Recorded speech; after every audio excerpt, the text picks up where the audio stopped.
Salutations, PsyOps selectees. Automatic here for Automatic Games. Thanks for joining me for Season 3, Episode 12 of our XCOM 2 series. In our previous installment, Bravo Squad took to the field to procure rejected tissue samples from an Advent facility.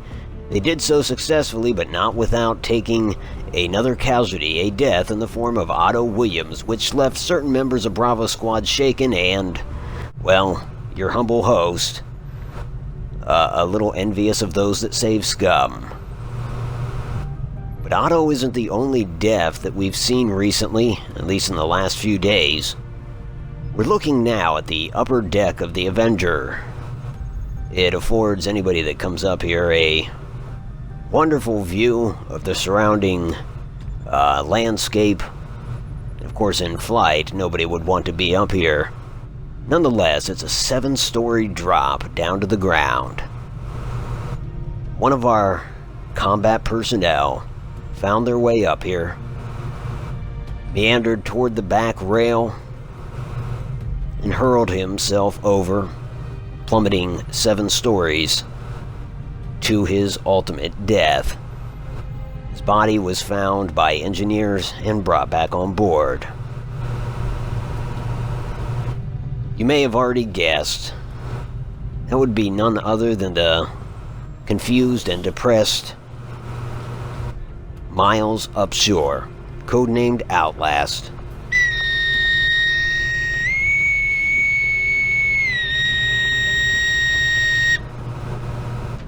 Now hear this. All hands come to attention for Captain Miles Upshur, codenamed Outlast. Born June 23, 1991, died October 17, 2035. He was 44 years old. Captain Upshur spent 115 days in service to the XCOM program, over which time he participated in 5 missions and was accredited with 7 confirmed kills. His epitaph shall read, "While never the most confident soldier, Miles was nonetheless a reliable squad mate and a loyal friend." Services will be held in honor of Captain Upshur tomorrow at 0800 hours in the Avenger Memorial. Those wishing to pay their respects are encouraged to attend. That is all.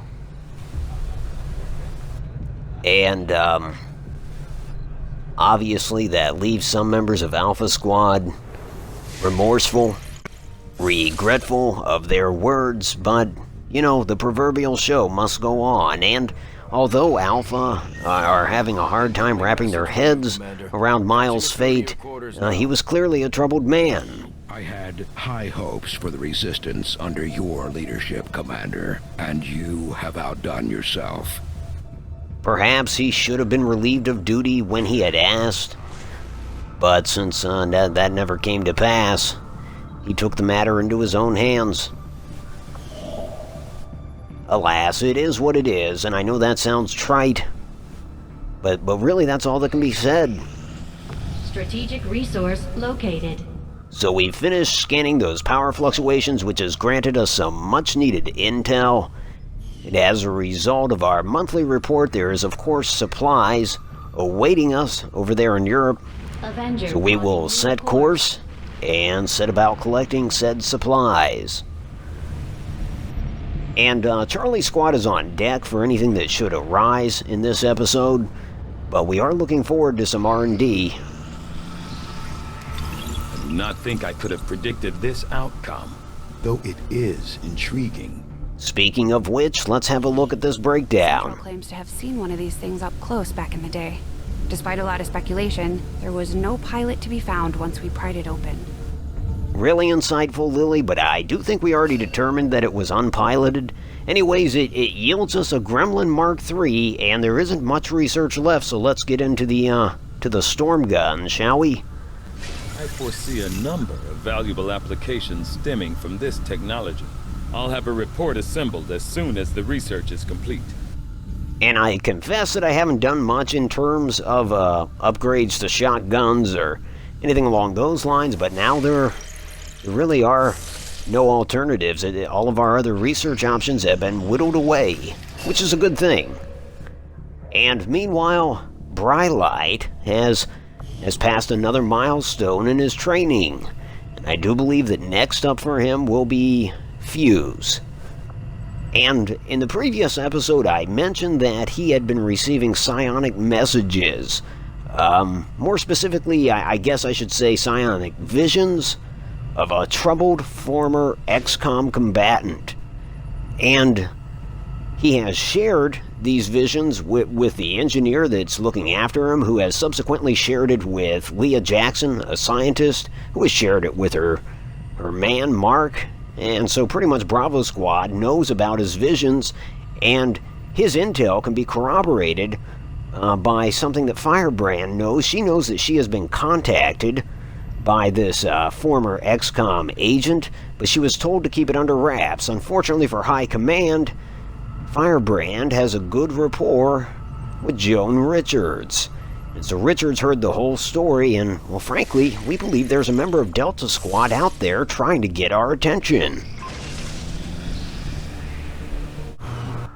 Though it may seem strange on the surface that our senior officers would all but ignore a distress call from one of our veterans, one has to take into consideration all the factors that play into their decision to do so. And paramount among those would be the notion that this is just an elaborate ruse, a hoax, a trap, a well-laid trap by Advent. So as you can see, we've developed the Wraith suit, and we're starting to develop a new war suit. But anyhow, yeah, that is why Senior Command wants to keep this whole thing close to the vest. And they definitely didn't want any members of Bravo Squad to find out, because they would think that if Manzer found out, he might, raise a ruckus about investigating the signal. Which again, could lead a squad into a trap. Now in the meantime, the Avenger is done collecting supplies, and they're moving to investigate this faint signal. A number of interesting discoveries, Commander. And research on the storm gun has been completed. Does that actually leave us with no research? I'm sort of thinking it does. I guess we're about to find out.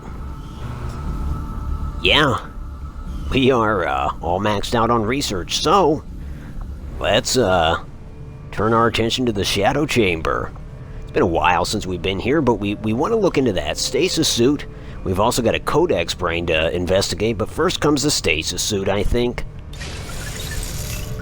We will have Lily and Tygan investigate that, and they'll have our findings before us within a few days. In the meantime, we will continue to investigate this faint signal.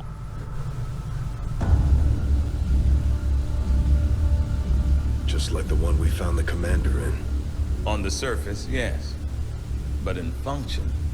Commander, excellent. We can begin. It is no secret that Advent soldiers possess both human and alien genetic characteristics. Preliminary analysis led me to believe that this was the result of direct modifications made to a pre-existing human host.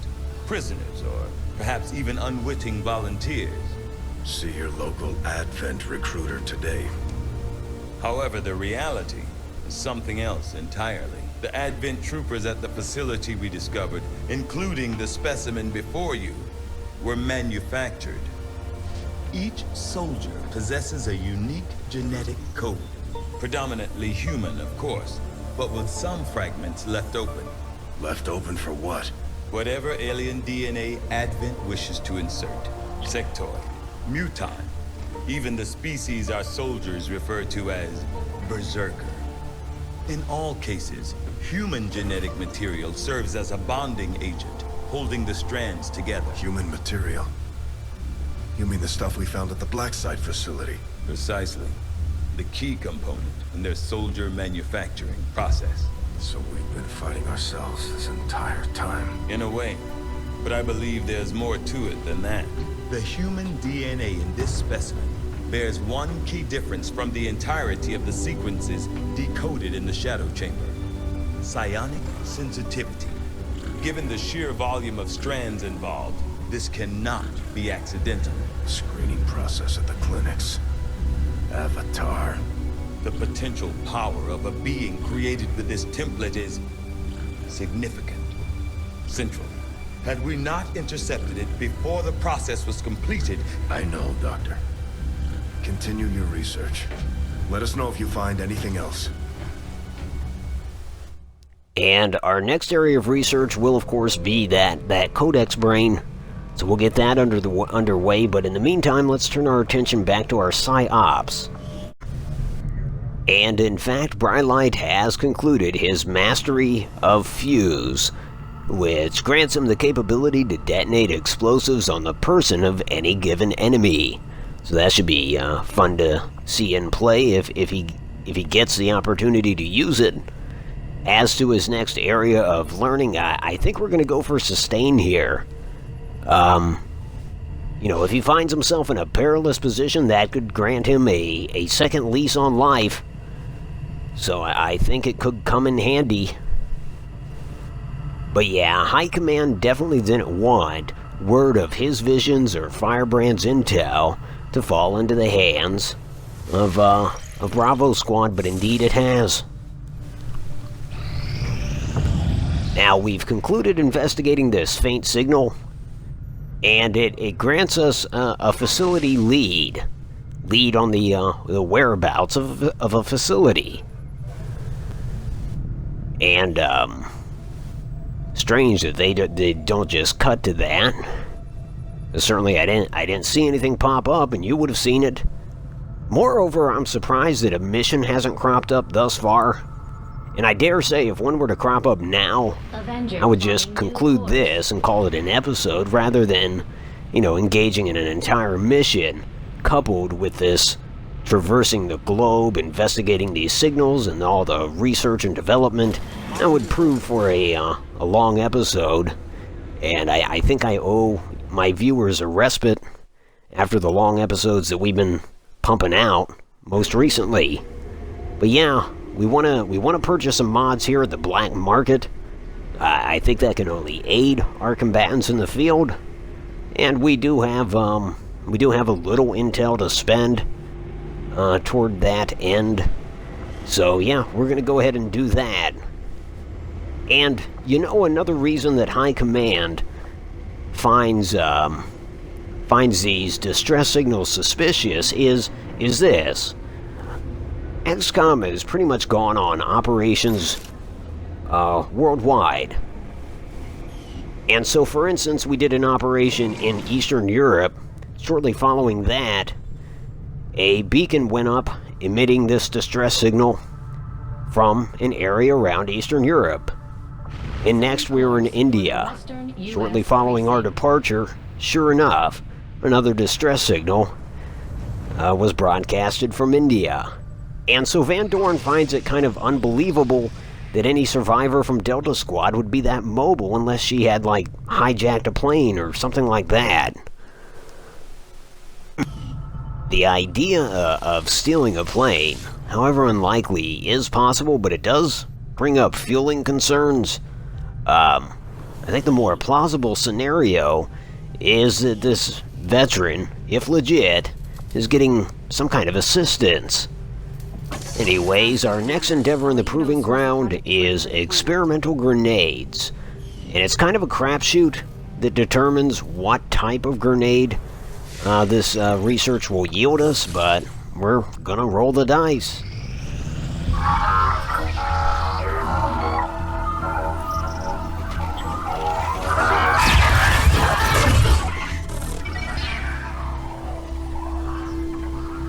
Commander, we're making progress piecing this thing back together, but it hasn't been pretty. Our soldiers completely disabled this unit in the field. What we're hearing is merely a byproduct of electrical impulses. I assure you, it is well past the point of feeling hate. I'll take your word for it, Doctor. I'm sending you a new sequence now. These are coordinates. Return coordinates. Think we've got a point of origin. Well, part of one. Something else. Something underneath. One moment. The unit is attempting to block further access. not all it's doing. I'm losing the data we've already decrypted. Almost there. Just one more adjustment.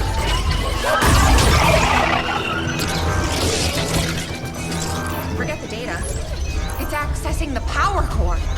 Overriding my safety. Increasing power levels to Titan, sever the connection. There.